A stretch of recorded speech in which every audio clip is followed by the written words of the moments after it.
Welcome to another episode of Show Me Your Stack. Today, I will be interviewing Peter Sterkenburg. Join me as I shuffle up and deal out these cards to get a glimpse into what Peter's RevOps tech stack looks like. And tell our audience a little bit about yourself. Yes, hi, I'm Peter. I work in the business architecture and technology team at PLEO, a Danish spend and expense management solution. We work mainly in the EU. And I work in this team after 25 years on the customer-facing side, post-sales. I decided to move to operations around 4 years ago. So that's me, and that's my story. Awesome. Well, I'm super excited to have you and to have this conversation today. So let's go ahead and shuffle up and count down your tech stack. So I want to start with your fifth favorite tool. We call this the river card in poker. So yes. Show me your river card. Show me a river card. I think I go for the OG calendar booking tool, Calendly. I still think it's the best one out there for individual use. I think they still deliver. I've used it for more than 10 years and still love it. Not so much maybe for bigger teams as we had it, but I still think it's a fantastic tool. I hear you. I think in this remote world where everyone's intertwined worldwide, you have to have a tool that connects us all easily. So. Exactly. Awesome. All right, let's take it to the turn card. Your fourth favorite tech stack tool. My fourth favorite, I would say, and this is a pretty new one, ChatGPT. Because what can't it do? I think it has given us a lot of inspiration. It has given us a lot of ideas. It has helped my team and myself a lot already with building things smoother, easier, even just for inspiration of what is possible and learning on that. And also, for nice cooking recipes. You're my first guest that has brought that tool up, which totally surprised me. I've kind of been waiting for someone to talk about this. So first off, thank you. Second off, I totally agree with you. I'm horrible speller. It is not my forte in life. So ChatGPT is made, I'm like, where was this when I was in school? Just to send things through spell check, it's so much more in depth than Grammarly can provide or anything like that, where it doesn't change my tone or how I'm writing. I can just tell it to spell check solely, which I am loving. Can you share how your team is using it? We have used it in many different ways to help write custom code for HubSpot, to help articulate all kinds of, I would say, emails, process documentation.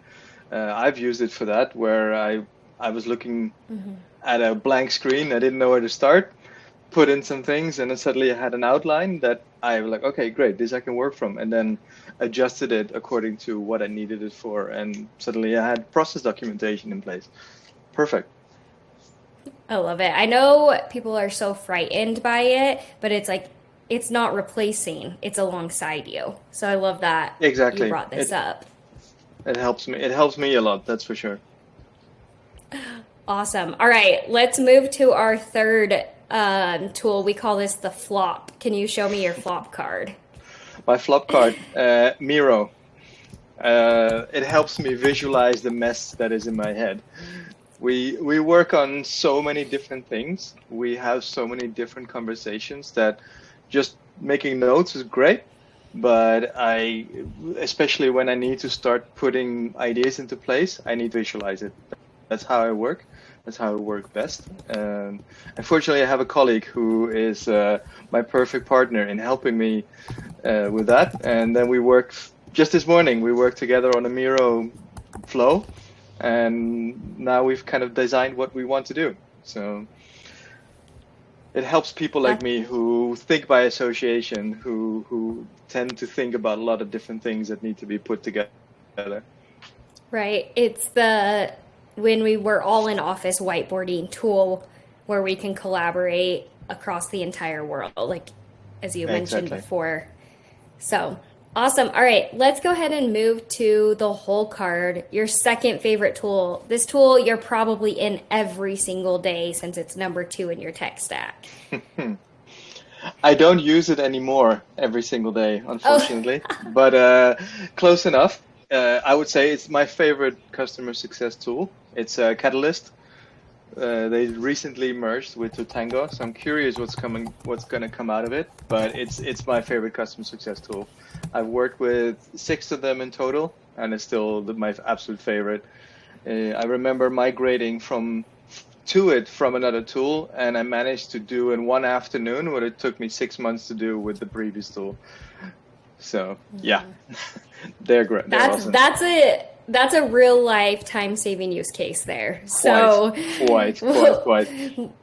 we'll take it. All right. Your ace. This is the tool you absolutely cannot live without. Your number 1 tech stack tool. Oh, that's a difficult one. Nah, it's not really actually. HubSpot, without a doubt. Without a doubt. I would not have said this a couple years ago, for the record. But I think the way it has evolved, it has grown. I think it's the best overall tool for most businesses. It serves for so many use cases, the crazy amount of updates that they come with, like the improvements across the platform. And then what I love personally a lot as well is their customer centricity. I mean, pretty much every week I'm on a call with a product manager or a designer to help evolve the tool, basically. We're using alphas and betas and private betas and whatnot. And I think the way they develop, I feel very comfortable with saying that this is good. And to add to that,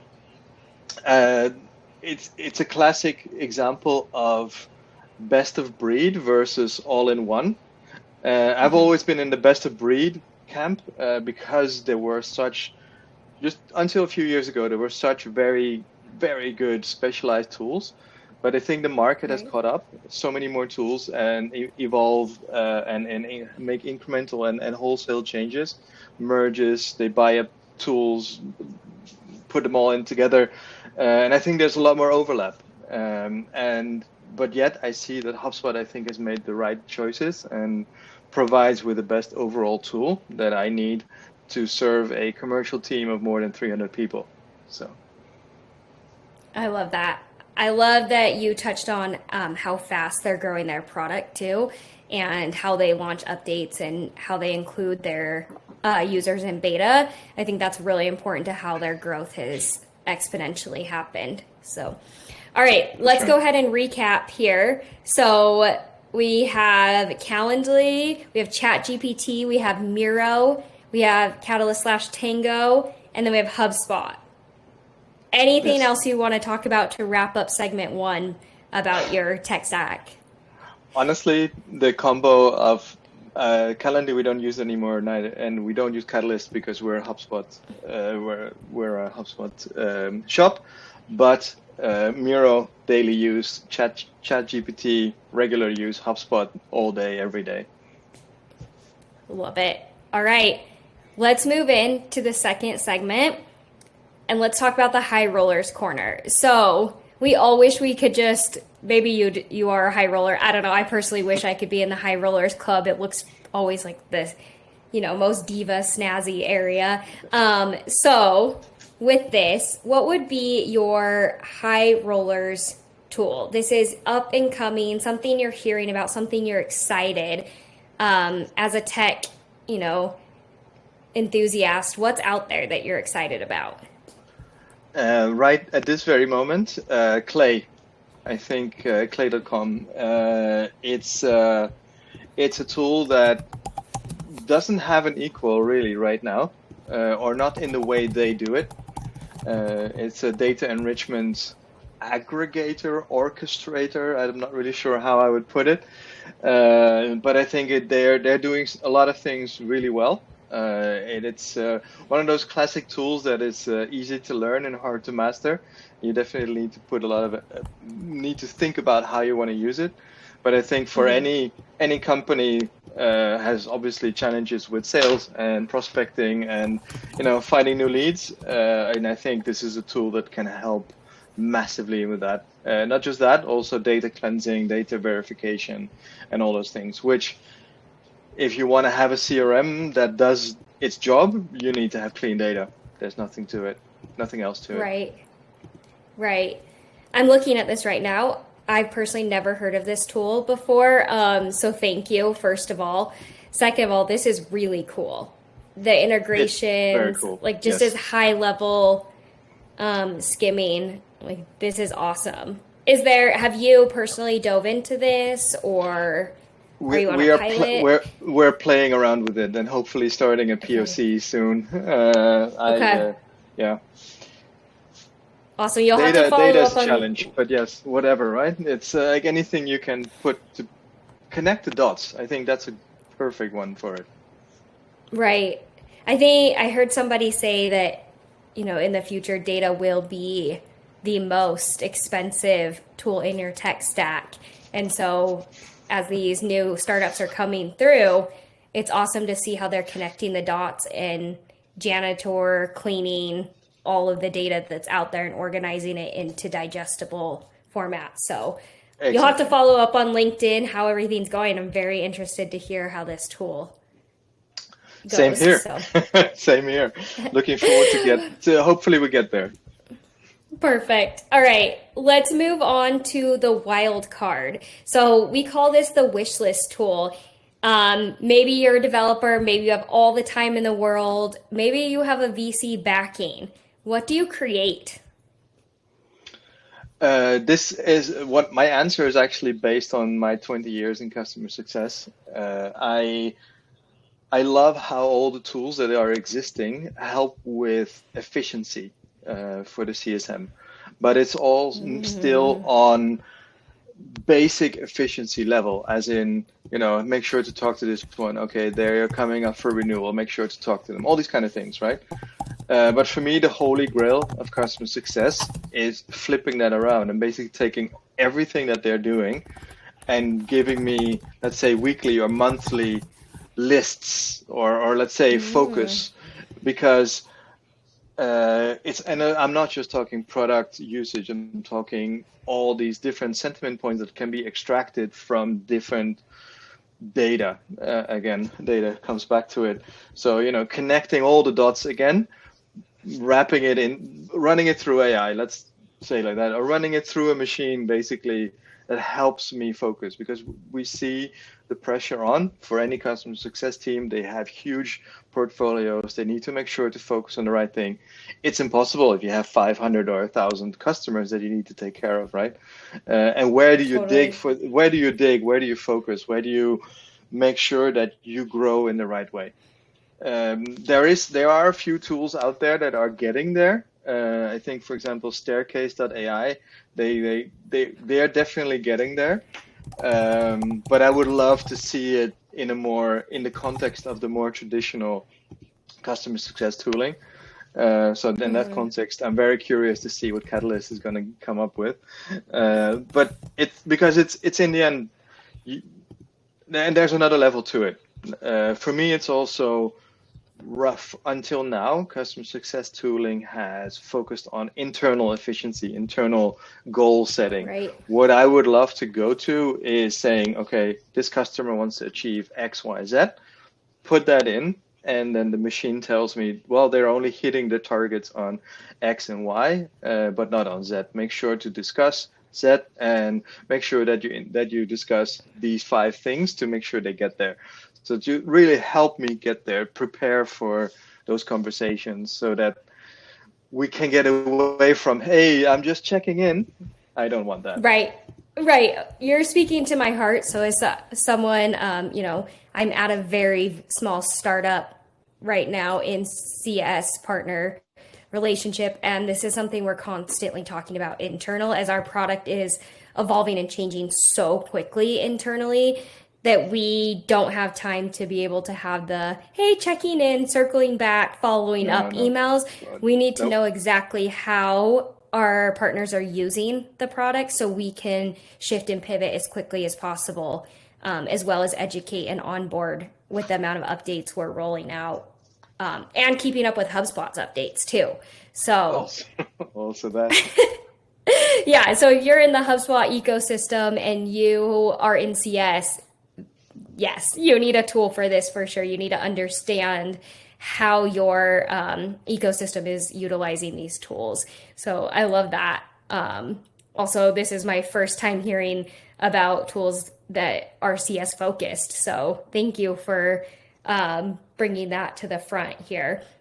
All right, as we wrap up, is there anything else you'd like to share with us or talk about within your tech stack or daily workflows? Oh, I think I'll leave those for the parting shot. Okay, well, I love it.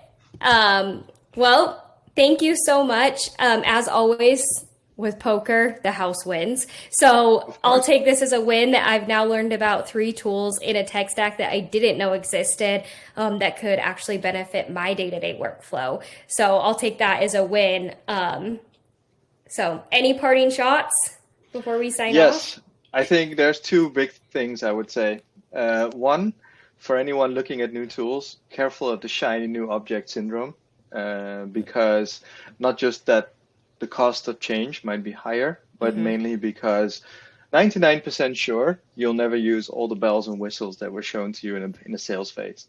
It needs to deliver what you need right now and could offer what you may need in the future. So it's also understanding your own use cases. So I like the MVP idea. I like the looking at a product implementation, at a vendor implementation as a product management thing, as in we develop constantly, we build out. So where do you start?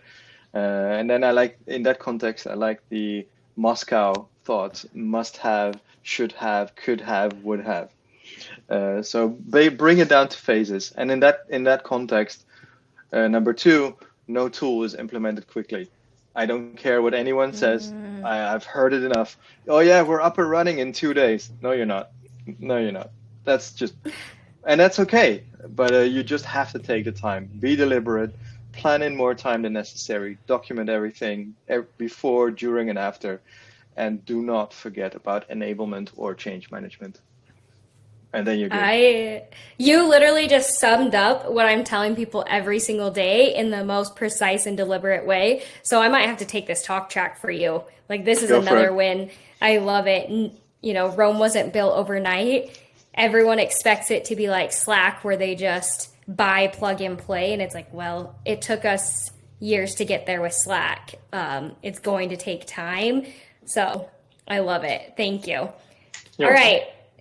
It was such a pleasure meeting you and interviewing you. And I am so excited for this interview to air, because this is brilliant. And I think you shared a lot of great nuggets that the super followers will be able to take and implement. So thank you so much. Oh, thank you for the invite. It's fun to do this kind of stuff.